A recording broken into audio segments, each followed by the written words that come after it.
नमस्कार साथियों, आज की वीडियो में हम कवर करेंगे हिंदी व्याकरण के टॉप 50 महत्वपूर्ण क्वेश्चन जो एग्जाम में बार बार पूछे जाते हैं। तो चलिए बिना देरी के क्वेश्चन की शुरुआत कर लेते हैं। आज का फर्स्ट क्वेश्चन है, जिन शब्दों की उत्पत्ति का पता नहीं चलता उन्हें क्या कहा जाता है? तो साथियों इसका सही उत्तर होगा ऑप्शन सी, देशज शब्द कहा जाता है जिन शब्दों की उत्पत्ति का पता नहीं चलता। नेक्स्ट क्वेश्चन देखेंगे, बुढ़ापा भी एक प्रकार का अभिशाप है, इस वाक्य में बुढ़ापा शब्द की संज्ञा क्या है? बुढ़ापा भी एक प्रकार का अभिशाप है, इस वाक्य में बुढ़ापा शब्द की संज्ञा क्या है? तो साथियों इसका सही उत्तर होगा ऑप्शन सी, भाववाचक संज्ञा है बुढ़ापा। नेक्स्ट क्वेश्चन देखेंगे, स्त्रीत्व शब्द में कौन सी संज्ञा है? स्त्रीत्व शब्द में कौन सी संज्ञा है? तो साथियों इसका सही उत्तर होगा ऑप्शन सी, भाववाचक संज्ञा है स्त्रीत्व शब्द में। नेक्स्ट क्वेश्चन देखेंगे, नदी शब्द में कौन सी संज्ञा है? नदी शब्द में कौन सी संज्ञा है? तो साथियों इसका सही उत्तर होगा ऑप्शन बी, जातिवाचक संज्ञा है नदी शब्द। नेक्स्ट क्वेश्चन देखेंगे, हिंदी में सर्वनाम की संख्या कितनी है? हिंदी में सर्वनाम की संख्या कितनी है? तो साथियों इसका सही उत्तर होगा ऑप्शन सी, 11 है हिंदी में सर्वनाम की संख्या। वेरी वेरी इंपॉर्टेंट क्वेश्चन है, एग्जाम में कई बार पूछा गया है, तो आप लोग इसको याद कर लेंगे। अगला क्वेश्चन देखेंगे, यह कुत्ता मेरा है, इस वाक्य में यह शब्द किस प्रकार का विशेषण है? तो साथियों इसका सही उत्तर होगा ऑप्शन सी, सार्वनामिक विशेषण है यहाँ। नेक्स्ट क्वेश्चन देखेंगे, मुझे किस प्रकार का सर्वनाम है? मुझे किस प्रकार का सर्वनाम है? साथियों इसका सही उत्तर होगा ऑप्शन ए, उत्तम पुरुष सर्वनाम है मुझे। नेक्स्ट क्वेश्चन देखेंगे, कोई आ रहा है, इस वाक्य में कोई किस प्रकार का सर्वनाम है? कोई आ रहा है, इस वाक्य में कोई किस प्रकार का सर्वनाम है? तो साथियों इसका सही उत्तर होगा ऑप्शन बी, अनिश्चयवाचक सर्वनाम है कोई आ रहा है। नेक्स्ट क्वेश्चन देखेंगे, घड़ो पानी पड़ना मुहावरे का अर्थ क्या है? घड़ो पानी पड़ना मुहावरे का सही अर्थ क्या है? तो साथियों इसका सही उत्तर होगा ऑप्शन ए, बहुत लज्जित होना घड़ो पानी पड़ना मुहावरे का अर्थ। नेक्स्ट क्वेश्चन देखेंगे, संस्कृति का विशेषण क्या होगा? संस्कृति का विशेषण क्या होगा? तो साथियों इसका सही उत्तर होगा ऑप्शन बी, सांस्कृतिक होगा संस्कृति का सही विशेषण। नेक्स्ट क्वेश्चन देखेंगे, चिड़िया आकाश में उड़ रही है, इस वाक्य में उड़ रही क्रिया किस प्रकार की है? चिड़िया आकाश में उड़ रही है, इस वाक्य में उड़ रही क्रिया किस प्रकार की है? तो साथियों इसका सही उत्तर होगा ऑप्शन ए, आक्रामक क्रिया है उड़ रही। नेक्स्ट क्वेश्चन देखेंगे, वह धीरे धीरे चल रहा है, रेखांकित शब्द धीरे धीरे क्या है? वह धीरे धीरे चल रहा है, रेखांकित शब्द धीरे धीरे क्या है? तो साथियों इसका सही उत्तर होगा ऑप्शन सी, क्रिया विशेषण है धीरे धीरे। अगला क्वेश्चन देखेंगे, सकर्मक क्रिया का उदाहरण चुनिए। सकर्मक क्रिया का उदाहरण चुनिए। तो साथियों इसका सही उत्तर होगा ऑप्शन सी, वह कार चलाता है सकर्मक क्रिया का उदाहरण है। अगला क्वेश्चन देखेंगे, अर्थ का विलोम शब्द क्या है? अर्थ का विलोम शब्द क्या है? तो साथियों इसका सही उत्तर होगा ऑप्शन बी, इति है अर्थ का विलोम शब्द। अगला क्वेश्चन देखेंगे, तृणीय का पर्यायवाची शब्द क्या है? तृणीय का पर्यायवाची शब्द क्या है? तो साथियों इसका सही उत्तर होगा ऑप्शन ए, सूर्य है तृणीय का पर्यायवाची शब्द। नेक्स्ट क्वेश्चन देखेंगे, वृक्ष से पत्ते गिरते हैं, इस वाक्य में किस प्रकार का कारक चिन्ह है? वृक्ष से पत्ते गिरते हैं, इस वाक्य में से किस प्रकार का चिन्ह है? ये जो से है किस प्रकार का चिन्ह है? तो साथियों इसका सही उत्तर होगा ऑप्शन सी, अपादान का चिन्ह है वृक्ष से पत्ते गिरते हैं। नेक्स्ट क्वेश्चन देखेंगे, चूहा बिल से बाहर निकला, कौन सा कारक है? चूहा बिल से बाहर निकला में कौन सा कारक है? तो साथियों इसका सही उत्तर होगा ऑप्शन बी, अपादान कारक है, चूहा बिल से निकला। अगला क्वेश्चन देखेंगे, गीतिका शब्द का बहुवचन क्या होगा? गीतिका शब्द का बहुवचन क्या होगा? साथियों इसका सही उत्तर होगा ऑप्शन डी, गीतिकाएं होगा गीतिका शब्द का बहुवचन। अगला क्वेश्चन देखेंगे, निम्नलिखित में से कौन सा शब्द हमेशा बहुवचन में प्रयुक्त होता है? निम्नलिखित में से कौन सा शब्द हमेशा बहुवचन में प्रयुक्त होता है? तो साथियों इसका सही उत्तर होगा ऑप्शन ए, प्राण शब्द हमेशा बहुवचन में प्रयुक्त होता है। आप लोग इसको याद कर लेंगे, एग्जाम में कई बार पूछा गया है। अगला क्वेश्चन देखेंगे, कवि का स्त्रीलिंग रूप क्या होगा? कवि का स्त्रीलिंग रूप क्या होगा?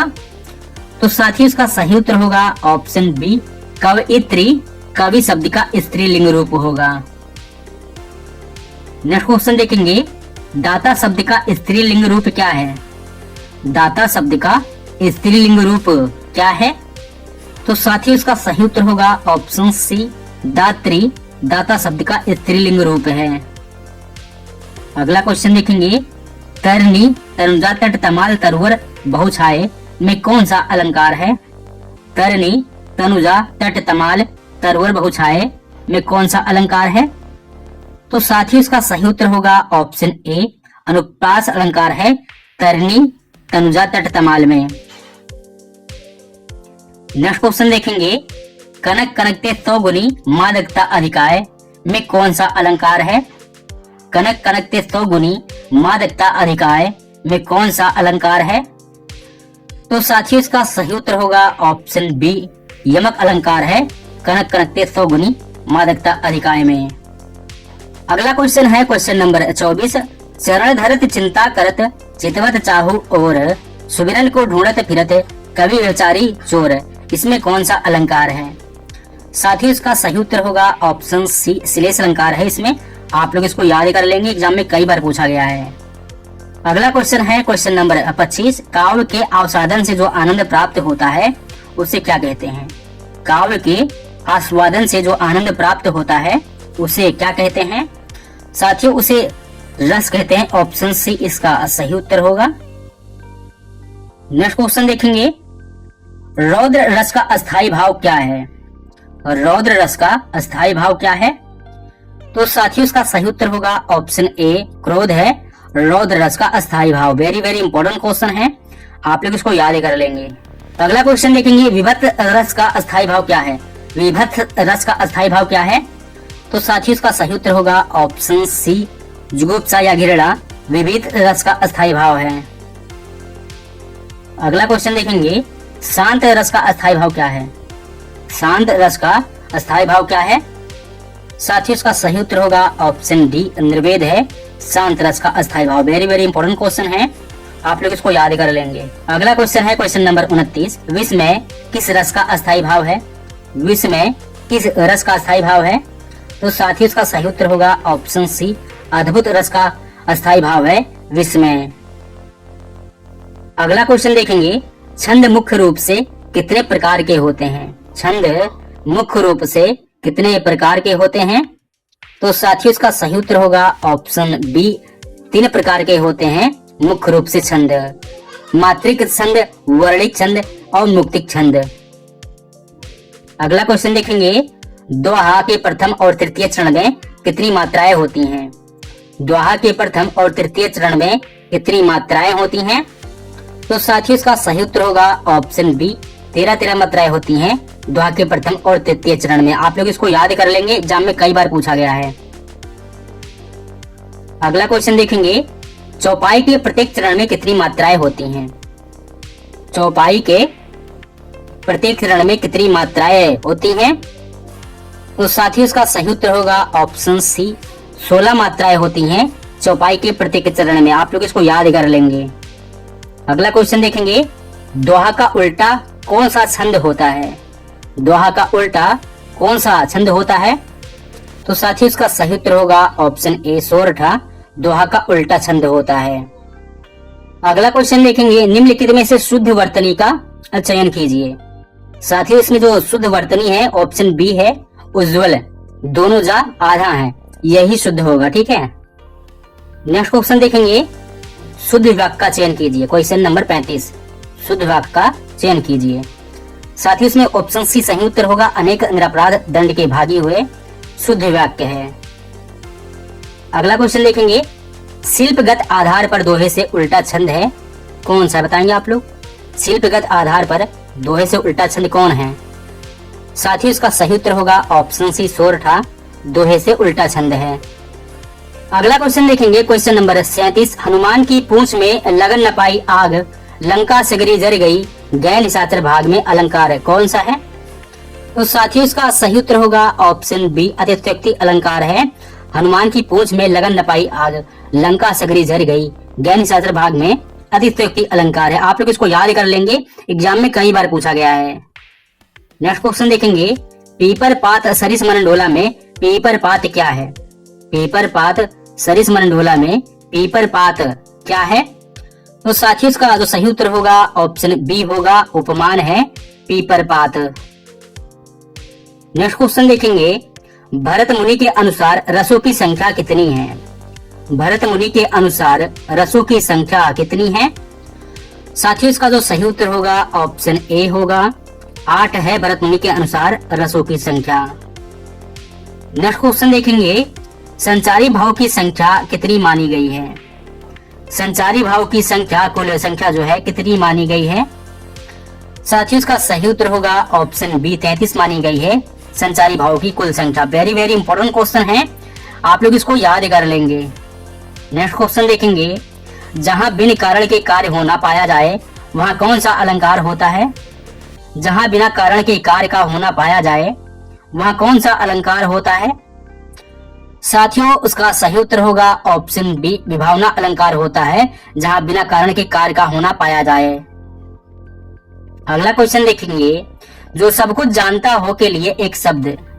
जो सब कुछ जानता हो उसके लिए एक शब्द। साथियों उसका सही उत्तर होगा ऑप्शन बी सर्वज्ञ होगा, जो सब कुछ जानता हो। अगला क्वेश्चन देखेंगे, जिसकी गर्दन सुंदर हो के लिए एक शब्द बताएं। जिसकी गर्दन सुंदर हो उसके लिए एक शब्द।